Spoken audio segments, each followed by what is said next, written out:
ગુજરાતમાં બાળકોના સર્વગ્રાહી મૂલ્યાંકન હેતુ દર વર્ષે ગુણોત્સવનો કાર્યક્રમ આયોજિત કરવામાં આવે છે। વર્ષ 2017માં ગુજરાતના 7મા ગુણોત્સવનો પ્રારંભ થઈ ચૂક્યો છે। 7મા ગુણોત્સવનો પ્રારંભ મુખ્યમંત્રી વિજય રૂપાણીએ ચોટીલાના કાળાસર ગામેથી કરાવ્યો હતો। વિજય રૂપાણીએ બાળકોને પ્રશ્ન પૂછીને ગુણોત્સવનો પ્રારંભ કર્યો હતો।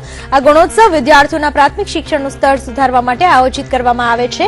ત્યારે 18 જાન્યુઆરી સુધી ચાલનારા આ ગુણોત્સવમાં 34,000 શાળાઓના 54 લાખ વિદ્યાર્થીઓનું સર્વગ્રાહી મૂલ્યાંકન કરવામાં આવશે।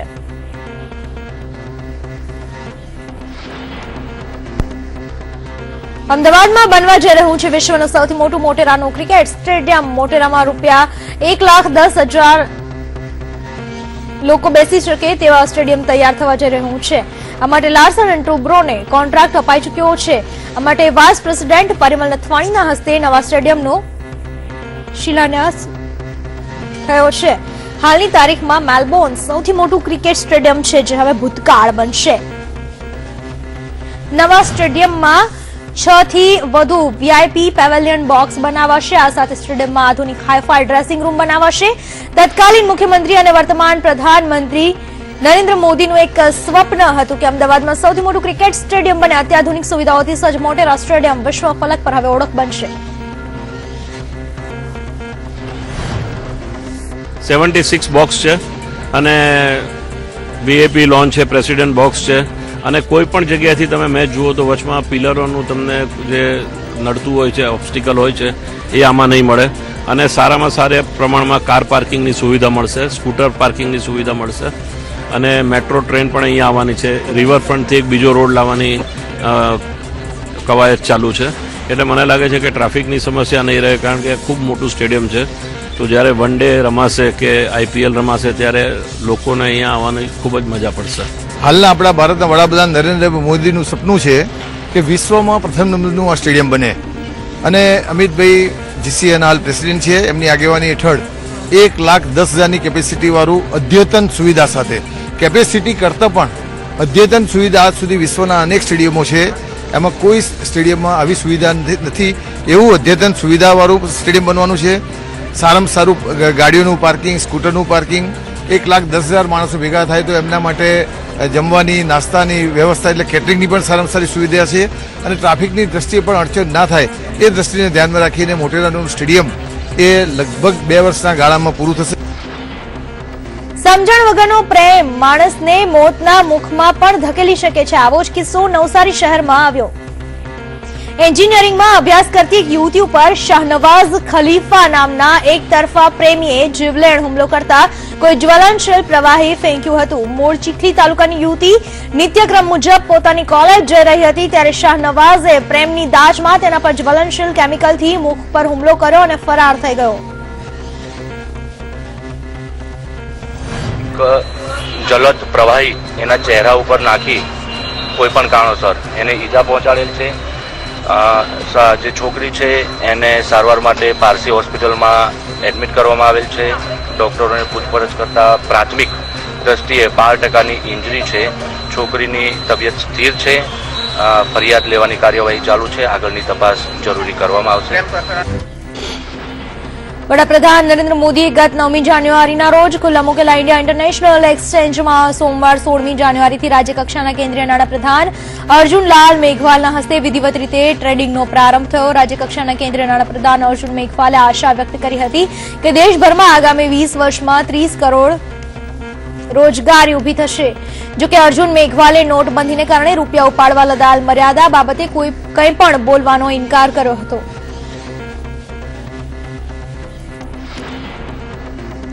પોરબંદરમાં છાયા વિસ્તારમાં આવેલ પે સેન્ટર સરકારી શાળામાં એનએસયુઆઈ દ્વારા દરોડા પાડવામાં આવ્યા, જેમાં મધ્યાહન ભોજનમાંથી ધનેડા અને જીવજંતુ મળી આવ્યા। કાચી રોટલી અને પાણી મિશ્રિત શાક મળી આવ્યું, એમાં જીવજંતુ પણ મળી આવ્યા। મહત્વનું છે કે ભોજનની ગુણવત્તા ઉપર લગાતાર સવાલો ઉઠતા રહ્યા છે। મધ્યાહન ભોજનમાં અવારનવાર ફરિયાદો ઉઠતી રહી છે, તેમ છતાં ઘોર બેદરકારી સામે આવે છે। ભાજપા યુવા મોરચાનું પ્રમુખ પદ હવે સંભાળવા જઈ રહ્યા છે અમદાવાદના ભાજપા યુવા મોરચાના હોદ્દેદાર ડોક્ટર ઋત્વિજ પટેલ. ડોક્ટર ઋત્વિજ પટેલ એબીવીપીના પણ સક્રિય કાર્યકર્તા રહી ચૂક્યા છે. તો તેમણે સેનેટ અને સિન્ડિકેટ ચૂંટણી સમયે પોતાની કારકિર્દી ઘડી હતી. કમલમ ખાતે પ્રદેશ પ્રમુખ અને મુખ્યમંત્રી વિજયભાઈની હાજરીમાં ડોક્ટર ઋત્વિજ પટેલે પોતાનો કાર્યભાર સંભાળશે.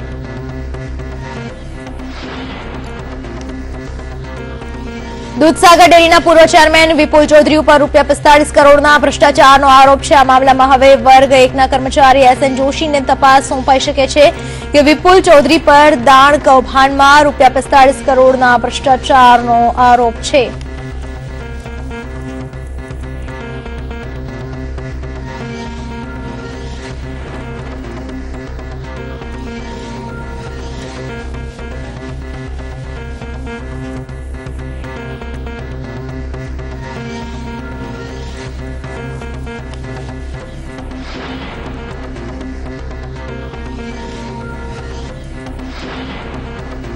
વાપીની નદીમાં કેમિકલયુક્ત પાણી છોડવાના મામલે જિલ્લા કલેક્ટરે જીપીસીબીને તપાસના આદેશ કર્યા છે. તંત્ર દ્વારા કેમિકલયુક્ત પાણીના નમૂના લઈને તપાસ માટે આપવામાં આવ્યા છે. જિલ્લા કલેક્ટરે આ મામલે જવાબદાર વિરુદ્ધ કડક કાર્યવાહી કરવાના પણ આદેશ કર્યા છે. વાપીની દમણગંગા નદીમાં પ્રદૂષિત પાણી છોડાતા હજારો માછલીઓના મોત થયા હતા.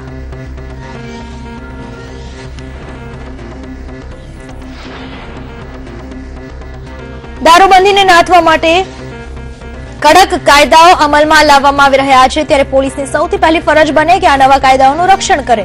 પરંતુ આસોદર ચોકડી પાસે પોલીસના એક કોન્સ્ટેબલ પર જ દારૂ પીને કાર ચલાવવાનો અને અકસ્માત કરવાનો આરોપ લાગ્યો છે. આક્ષેપો પ્રમાણે પોલીસ કોન્સ્ટેબલે દારૂ પીને કાર ચલાવતા બાઇક પર સવાર એક દંપતીને ટક્કર મારી, જેમાં દંપતી ઇજાગ્રસ્ત બન્યું હતું.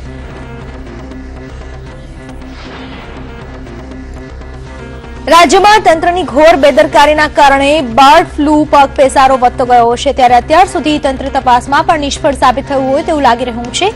રાજ્યમાં 6 સ્થળોએ બર્ડ ફ્લૂના લક્ષણો જોવા મળ્યા હતા, જેમાંથી ક્યાંક તપાસ તો થઈ પણ કેટલીક જગ્યાએથી હજુ સુધી રિપોર્ટ પણ નથી આવ્યા.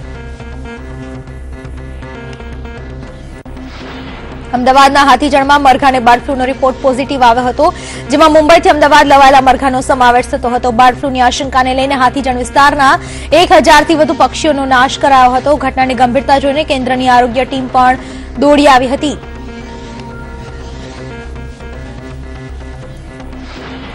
તો ખેડા તાલુકાના મહીજમાં પક્ષીઓને શંકાસ્પદ લક્ષણો દેખાયા હતા, જેના કારણે 6 ગામના 6700 પક્ષીઓની ચકાસણી કરાઈ હતી. દમણમાં પણ બર્ડ ફ્લૂના 2 સેમ્પલ પોઝિટિવ આવ્યા હતા, જેમાં કડૈયા વિસ્તાર બર્ડ ફ્લૂથી અસરગ્રસ્ત થયો હતો. ઘટનાની ગંભીરતા જોઈ 60 જેટલા પોલ્ટ્રી ફાર્મમાં સર્વેલન્સ હાથ ધરવામાં આવ્યું હતું. જામનગરના કેશિયામાં 60 પક્ષીઓના શંકાસ્પદ મોત થતા ખળભળાટ મચી ગયો હતો. બર્ડ ફ્લૂની આશંકાને લઈને પક્ષીઓનું સર્વેક્ષણ કરવામાં આવ્યું હતું. દક્ષિણ ગુજરાતમાં સુરતના ઓલપાડમાં 21 મરઘાઓના શંકાસ્પદ મોત થયા હતા.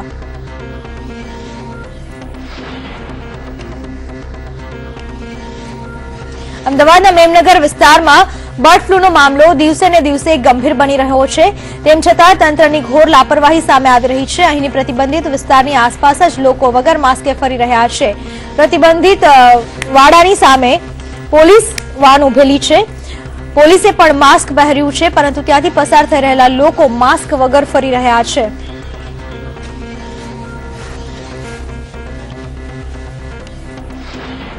રાજકોટના કાગવડ ખાતે યોજાનાર વિશ્વ વિખ્યાત બની ચૂકેલું એવું ખોડલધામ મંદિરની પ્રાણ પ્રતિષ્ઠાનો આખરી ઓપ અપાઈ ચૂક્યો છે. ઉત્સવમાં ખાસ તૈયારીઓ ચાલી રહી છે.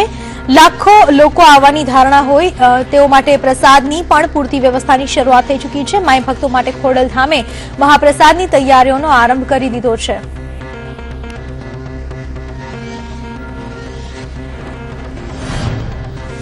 તારીખ 17 થી 21 સુધી કાગવડમાં ખોડલધામની પ્રાણ પ્રતિષ્ઠા ઉત્સવની મોટાભાગની તૈયારીઓ કરી દેવાય છે. આ દિવસોમાં લાખો શ્રદ્ધાળુઓ માં ખોડલના દર્શન કરવા માટે આવશે, ત્યારે કોઈ પણ માઈ ભક્તને કોઈ અગવડ ન પડે તે માટે ખાસ ધ્યાન અત્યારથી જ રાખવામાં આવી રહ્યું છે. અહીં ખૂબ મોટું રસોડું તૈયાર કરવામાં આવ્યું છે. સ્ટોકની અંદર તેલ 500 ડબ્બા, ચણાનો લોટ 1000 કટા, રોટલીનો લોટ 500 કટા, ચોખા 500 કટા, તુવેરની દાળ 350 કટા, ઘીના 450 ડબ્બા, બટેટા 5000 કિલો, લીલું શાકભાજી 5000 કિલો, મીઠું 10 ટન, અન્ય વિશ્વ પ્રસિદ્ધ બનવા જઈ રહેલા ખોડલધામની શોભાયાત્રા અંગે રાજકોટ પોલીસ કમિશનરે એક જાહેરનામું પ્રસિદ્ધ કર્યું છે, જેમાં રાજકોટથી લઈને કિશાનપરા પેટ્રોલ પંપ સુધીના રૂટ અંગેનો ઉલ્લેખ કરવામાં આવ્યો છે. આ રૂટ પર શોભાયાત્રાના પગલે ડાબી બાજુનો રોડ વાહનો માટે પ્રતિબંધિત કરી દેવાયો છે. ટ્રાફિક ન સર્જાય તે માટે તંત્રએ પૂરતી વ્યવસ્થા ગોઠવી દીધી છે અને ટ્રાફિક પોલીસ સાથે પોલીસ પણ વ્યવસ્થામાં રહેશે. એનસીસી ચોક, કિશાનપરા, મહિલા કોલેજથી આ શોભાયાત્રા પસાર થશે. પુનિતનગર, ગોંડલ ચોકડી થઈને આ શોભાયાત્રા પસાર થશે.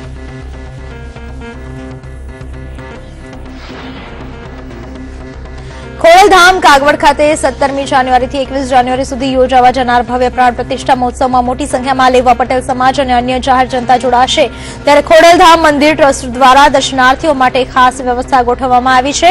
ટ્રાફિકથી લઈને જાનમાલના રક્ષણ સુધીની તમામ બાબતોની સઘન તકેદારી રાખવામાં આવી છે. તો ખોડલધામ ટ્રસ્ટ દ્વારા સતત મોબાઈલ કનેક્ટિવિટી માટે મંદિર પટાંગણમાં 5 થી 6 મોબાઈલ કંપનીના ટાવર્સ પણ ખાસ ઉભા કરી દેવામાં આવ્યા છે. આ માટે છેલ્લા 10 દિવસથી મોબાઈલ કંપનીઝ અને ખોડલધામ મંદિર ટ્રસ્ટ ખાસ મહેનત કરી રહ્યા છે.